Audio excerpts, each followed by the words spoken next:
ये सरकार पहली सरकार है जिस सरकार ने अन्नदाता किसानों के हित में दो अन्य महत्वपूर्ण कदम उठाए थे। एक,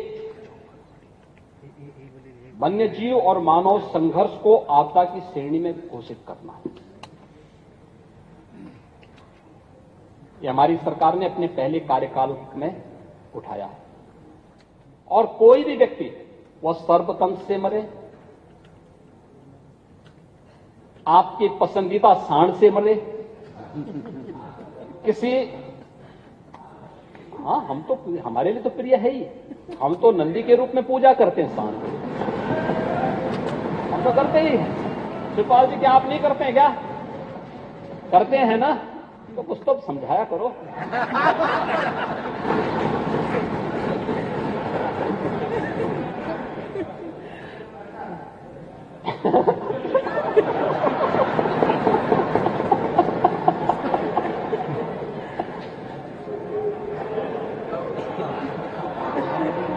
देखो,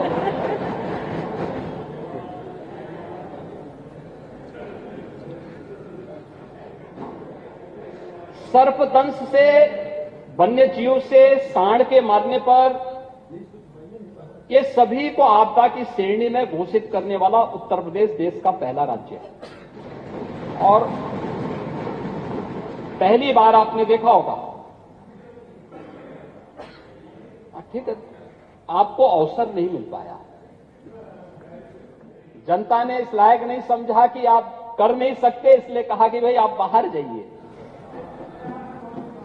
और इसलिए डबल इंजन की सरकार आई। डबल इंजन की सरकार ने आते ही अन्नदाता किसानों के हित में ये कदम उठाया। अगर पब्लिक को विश्वास ही नहीं था तो क्यों आपको वोट दिया? दिया ही नहीं वोट पब्लिक ने, फिर से नकार दिया। मैंने कहा ना 14, 17, 19, 22 और फिर चिंता मत करो 24 में खाता भी नहीं खुलने वाला है।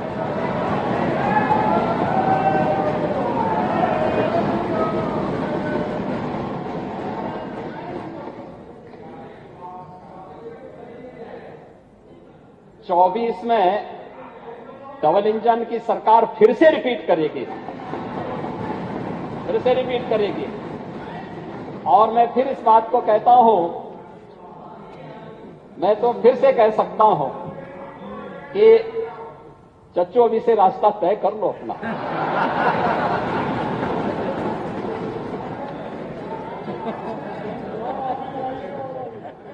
देखो, ये आपके साथ न्याय नहीं करेंगे। जब भी आपका नंबर आता है आपको चुपचाप काट दिया जाता है। आपके बलमानस को ध्यान में रख करके आपके संघर्ष को कोई ध्यान में नहीं रखता है। और कुछ तो आपको अपने मित्र से कुछ तो सीखना चाहिए। एमएसपी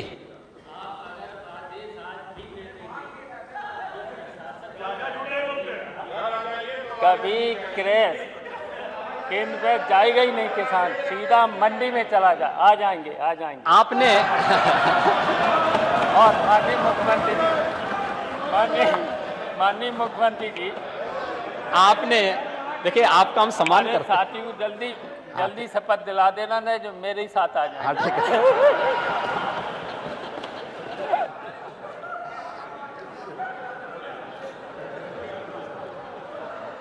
आपने शिवपाल जी, आपने अगर ये इमला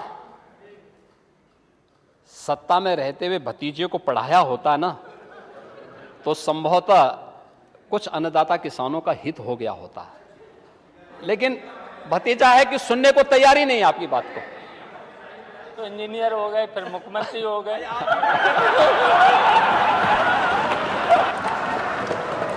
मुख्यमंत्री को भी पढ़ाई करा देनी चाहिए। कुछ ट्यूशन ले लो आप इनसे। नहीं, ठीक है।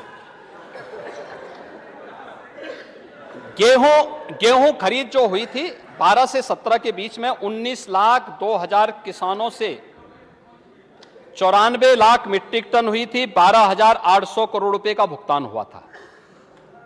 ये भुगतान नगद किया गया था, इसमें डीबीटी भी नहीं अपनाया गया था क्योंकि आड़ती और बिचौलिए बीच में थे। और 17 से 23 के बीच देखिए 19,02,000 किसानों से आप खरीदते हैं, यहां 47,89,000 किसानों से खरीदा जाता है। 94 लाख मीट्रिक टन की बजाय 225 लाख मीट्रिक टन खरीदा जाता है और 41,299 करोड़ रुपए का डीबीटी के माध्यम से किसान के खाते में पैसा जाता है। सिंचाई की बात मैं करता हूं।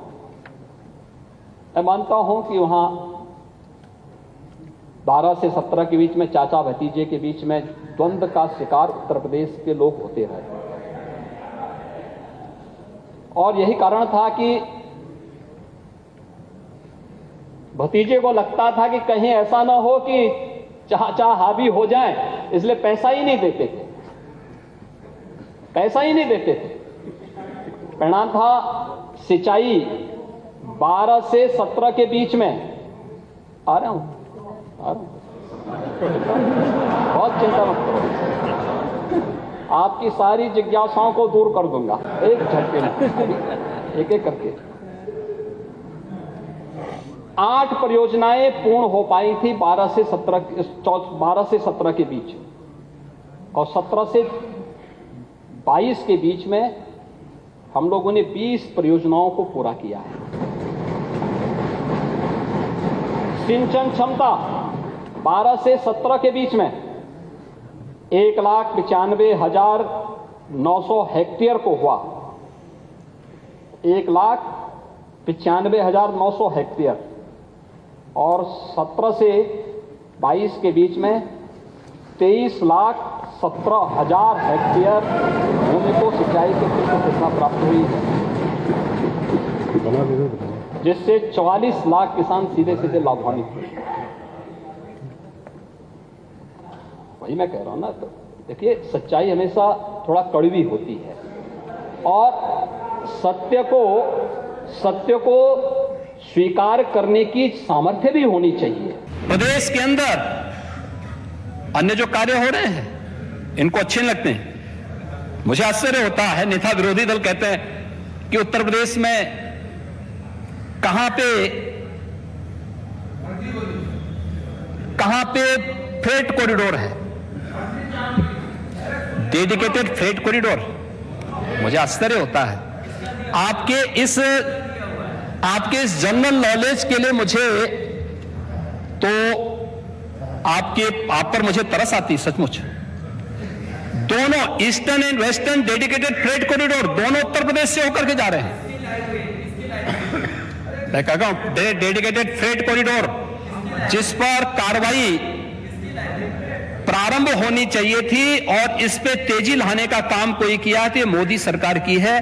प्रधानमंत्री मोदी जी के नेतृत्व में उसके पहले सैंक्शन को आगे बढ़ाया गया था। समाजवादी पार्टी की सरकार सेंटर में थी ही नहीं, आप लाए कहां, इससे ज्यादा कोरा जोट और क्या हो सकता है कि डेडिकेटेड फ्रेट कॉरिडोर तो कहां न पहुंच गया अभी तक तो। और डेडिकेटेड फ्रेट कॉरिडोर के ये भी उत्तर प्रदेश के लिए एक नया पोटेंशियल है कि दोनों का जंक्शन उत्तर प्रदेश के अंदर ही है और उसी में हम लोग वहां पर प्रदेश के अंदर मल्टी मॉडल लॉजिस्टिक हब का निर्माण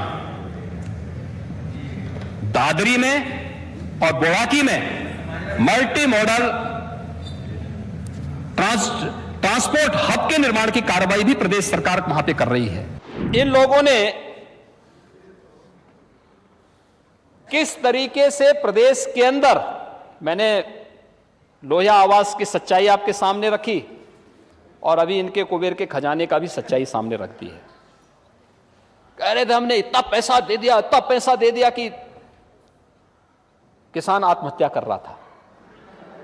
ये सच्चाई थी ना, ये सच्चाई थी कि किसान आत्महत्या कर रहा था और अपनी विफलता को छुपाने के लिए आरोप प्रत्यारोप, हमेशा धोखा देने की प्रवृत्ति एक स्थिति होती है हमेशा। कभी चाचा को धोखा दे दो, कभी बहन जी को धोखा दे दो, कभी भाई साहब को धोखा दे दो, कभी किसी को दे दो। ये प्रवृत्ति हमेशा होती है और वही स्थिति आज भी है। जब असत्य ही असत्य ही बोलना है, असत्य वाचन ही करना है, तो ये लगातार इस प्रकार की चीजें चलती हैं। मुझे नेता विरोधी दल के वक्तव्य को देख करके यही लगा कि 2014, 2017, 2019 और 2022 का जो जनादेश है वो जनता ने वैसे ही नहीं दिया। और दुष्यंत कुमार ने इस पे एक बहुत अच्छी बात कही थी। महोदय दुष्यंत कुमार ने एक बात कही थी कि तुम्हारे पांव के नीचे कोई जमीन नहीं, कमाल यह है फिर भी तुम्हें यकीन नहीं।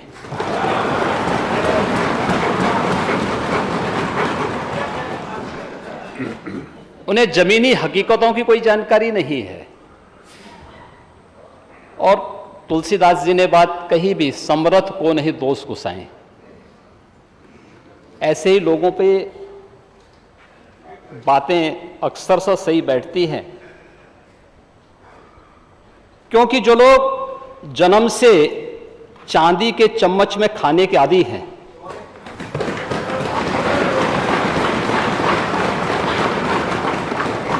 वे गरीब की समस्या को क्या समझेंगे। मुझे आश्चर्य होता है, कांवड़ यात्रा में पुष्प वर्षा से भी नेता विरोधी दल को थोड़ा परेशानी हो गई।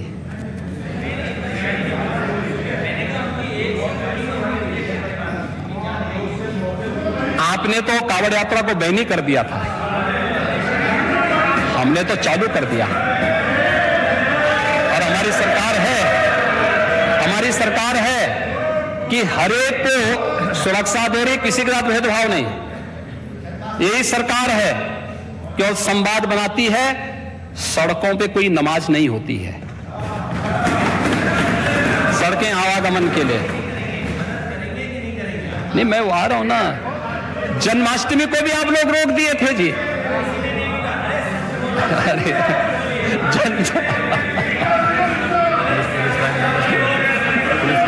इन्होंने बैन कर दिया था जन्माष्टमी को। जब मैं 17 में आया, मैंने पूछा भी क्या जन्माष्टमी, उन्होंने कहा साहब ये तो सरकार ने बैन लगा रखा है। मैंने कहा क्यों? कहा नहीं, इससे वोट बैंक प्रभावित हो जाएगा, इसको मत करना। हमने कहा भी हर थाने में, हर पुलिस लाइन में जन्माष्टमी के पर्व और हर जेल में भी हमने प्रारंभ किया। और मुझे प्रसन्नता है, कांवड़ यात्रा में इस बार पुष्प वर्षा करने के लिए मैं स्वयं गया था और खड़े होकर के मैंने उस दृश्य को देखा था, जहां पर भक्ति भाव के साथ 4 करोड़ कांवड़ यात्री श्रद्धालुजन हरिद्वार से जल लेकर के आते हैं। गाजियाबाद के बीच में 4 करोड़ लोग, कोई कानून व्यवस्था की स्थिति नहीं, शांतिपूर्ण तरीके से शिव भक्ति में लीन होकर के सामाजिक समता का एक उदाहरण प्रस्तुत कर रहे थे। उसमें तो उनकी किसी ने जाति नहीं देखी, वे तो हर जाति के लोग थे, हर तबके के लोग थे। बहुत सारी जगह बहुत सारे लोग आए थे, लेकिन नेता विरोधी दल को परेशानी है इस सब में। ये पुष्प वर्षा क्यों हो रही है? ये पुष्प वर्षा से उनको परेशानी है। परेशानी इस बात से नहीं है कि किसी और से हो, क्योंकि उनके समय में बैन हो गया था, लेकिन यहां खुल चुका है। मैं कह सकता हूं, आप लोगों ने उत्तर प्रदेश की परसेप्शन पर को बिगाड़ने का काम किया था, उत्तर प्रदेश के नौजवानों के सामने पहचान का संकट खड़ा किया था। आज मैं कह सकता हूं, उत्तर प्रदेश का कोई भी नागरिक, वो किसी भी दल का हो, किसी भी उम्र का हो, किसी भी जाति, किसी भी मत और मजहब का हो, आज के दिन पर उत्तर प्रदेश के बाहर जाएगा तो उस पर कोई प्रश्न नहीं खड़ा कर सकता है, उसको सम्मान की निगाहों से लोग देखते हैं। ये परसेप्शन है उत्तर प्रदेश का। ये नए भारत का नया उत्तर प्रदेश, नए भारत का नया उत्तर प्रदेश, इसको बनाने के लिए मेहनत करनी पड़ती है, इसके लिए परिश्रम और पुरुषार्थ की आवश्यकता पड़ती है। इसके लिए शासन की योजनाओं को बिना भेदभाव के उन लोगों तक पहुंचाने के लिए प्रयास करने पड़ते हैं। सामूहिक प्रयास का परिणाम है आज उत्तर प्रदेश का परसेप्शन बदला है। लोग उत्तर प्रदेश के बारे में अच्छी धारणा बनाते हैं। आज लोग उत्तर प्रदेश में निवेश करने के लिए आना चाहते हैं, और नहीं तो इससे पहले जो था वो भी बाइंड अप होकर भाग रहा था। हर व्यक्ति के सामने स्वयं के जान के लाले पड़े हुए थे। इन लोगों के पास कोई विजन नहीं था। आज तो हम लोग कार्य कर रहे हैं, तब परिणाम सामने आ रहे हैं। ये लोग दलित और पिछड़ों की बात करते हैं, अल्पसंख्यकों की बात करते हैं महोदय।